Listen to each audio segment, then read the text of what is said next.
I was in Minot, North Dakota, partners in a used car and truck business. Money, girlfriends, cars, the whole enchilada. When I got this phone call from New York. I got a letter from a friend of mine at TWA, called this number and asked for Swifty, just like that. So what the hell, I called the number. Livingston, where the hell are you? Been waiting a week for you. I said, waiting for me? Huh? Yeah, we need you right away.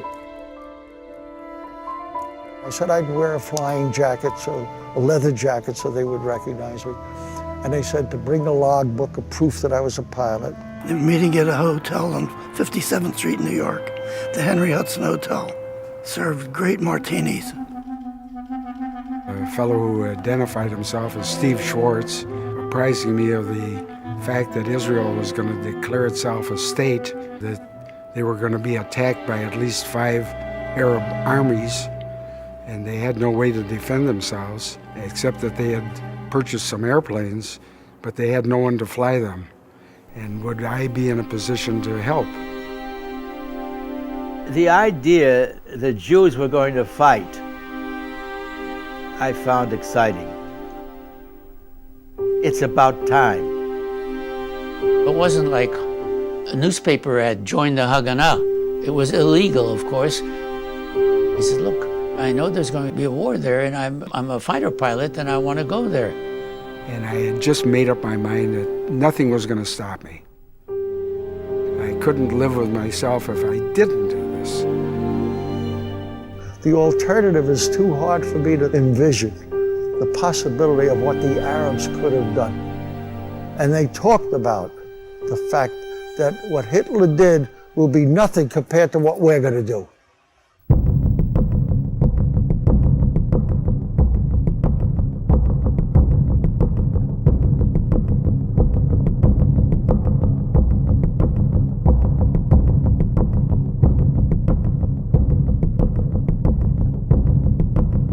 You know, you're talking about 600,000 Jews and 50 million Arabs surrounding them. I didn't see how they could possibly survive.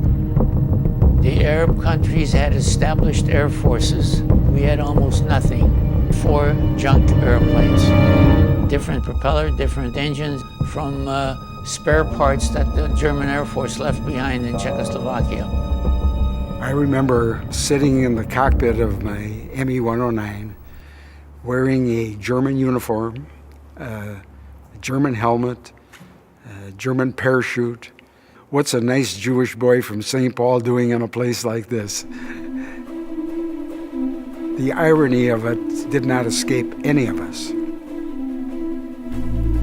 The Arabs had squadrons, they had planes, they had tanks, they had guns, they had everything, except that will to win that the Israelis had, that they had to win.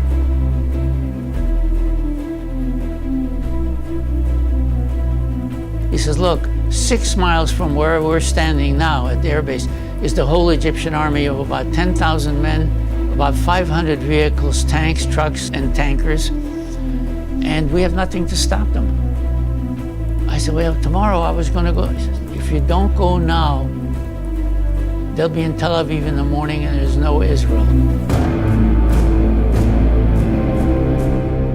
These airplanes had never been test flown. They were assembled in the hangar. And they just started up, taxed out, and attacked the Egyptian army coming up the coast.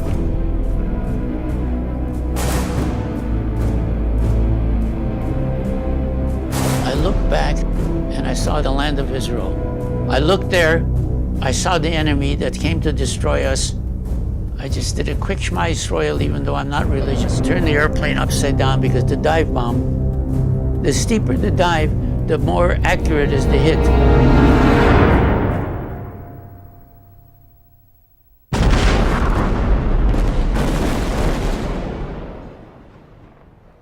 I told Lou, this is about the dumbest thing that I'd ever heard of, and I would never have done it, but they stopped the Egyptians cold.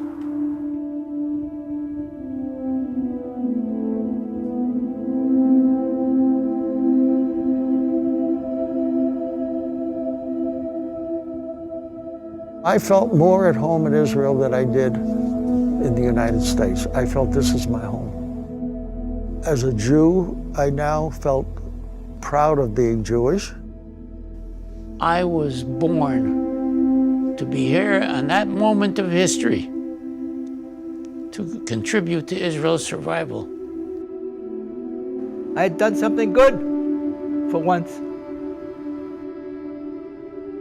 We built an Air Force. We started an Air Force.